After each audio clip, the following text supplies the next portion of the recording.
Hello there, this is Retro Fan, video game collector and voice actor fan, and all that jazz. Today is a very short pickups video, a video game pickups one for the end of January, even though I'm recording this in February. So yeah, I basically went out on January 31st, the last day of that month, and managed to come away quite satisfied with a couple of things, a couple of games, one surprising, very surprising thing, and two Pikachu Pokemon related stuff. So I'm going to do the Pokemon things first, starting with this little fella right here in a Mimikyu costume and a cute Gengar bag. So yeah, I found this at the local Pokemon stop. I think it's called the Pokestop or something. I don't know. And yeah, there's the back of it. I don't think this is genuine though, and the reason for that is because of this tag it's got for 17.99. Official Pokemon tags don't have that for the anime and stuff, or if it's licensed for the anime or something, then maybe it does, but there's no copyright info anywhere, so I know they said that they actually got these from abroad, so I have no idea where they came from, but if it's not a real one, I mean, it does look at least nicely made for a real one. Like, if a kid got this, I don't think they would have been able to tell the difference, really, but yeah, it's nice to at least have this anyway. And then we have the Pikachu bag, which looks very nice indeed. It's even got the little ears and stuff. So of course you can take this out with you.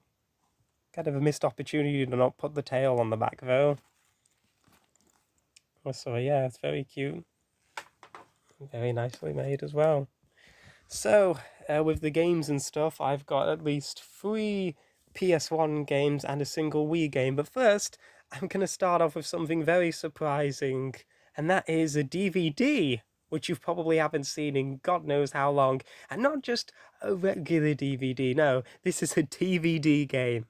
Do any of you remember those interactive DVD games where they made a whole bunch of stuff like Millionaire, Bullseye, Catchphrase, The Weakest Link? And speaking of which, I've been on a sort of game show sort of binge, whatever you call it, recently, just watching a bunch of random game shows on like Challenge TV and stuff.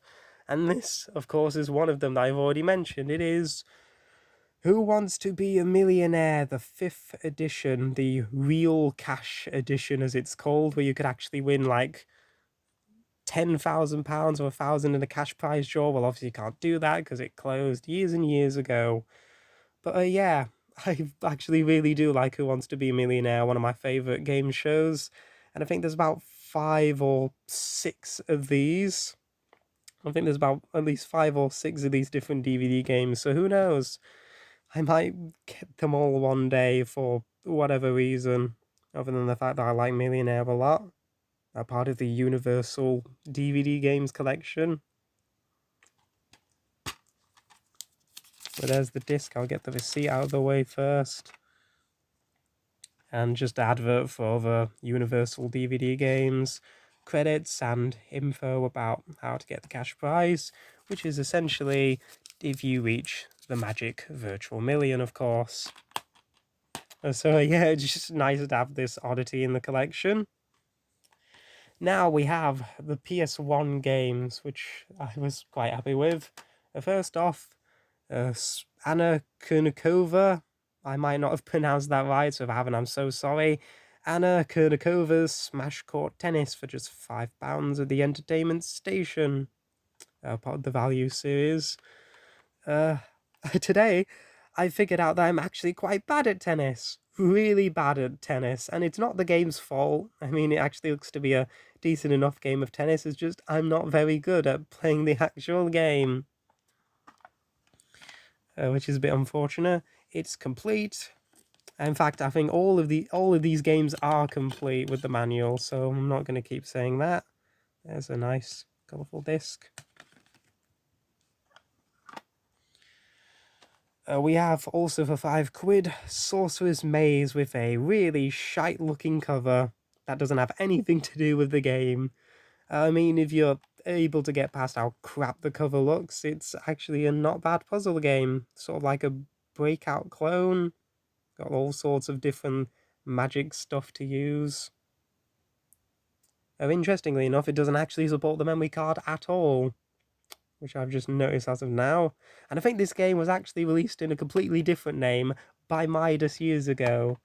So, essentially, the PlayStation got the same game twice, which is kind of a funny thing to think about.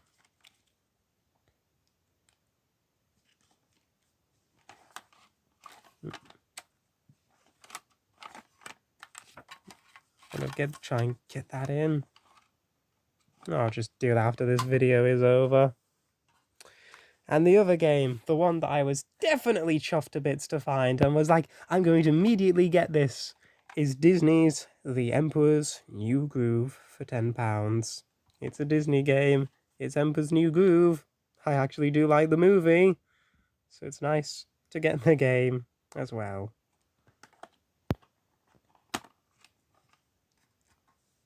There we go. The disc. Actually, I'm going to turn it around. There you go. That's what the disc looks like. And last but not least, just a single Wii game for today, and one that I think is probably the best thing that I've picked up on that day. And it is a game that I used to have.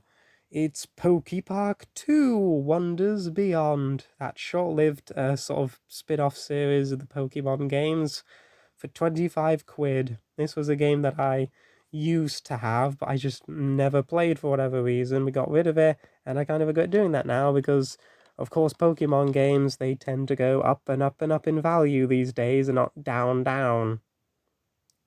So with my Christmas money, I actually managed to get this, which is very nice. And this one comes with everything, not just the manual. It comes with a bunch of advertisements for Pokemon stuff, Wii's other games, the usual instruction thing, and Club Nintendo, which is the thing's never been taken off. So that's always cool to see. And the cute Dame disc, of course. So there you go. That's everything that I picked up in January. Not too much, but for a single day out, I was really happy with the stuff that I've got. And yeah, maybe next time I might find some other little tidbits as well. So until then, thank you for watching, and I will see you next time. Ta-ra!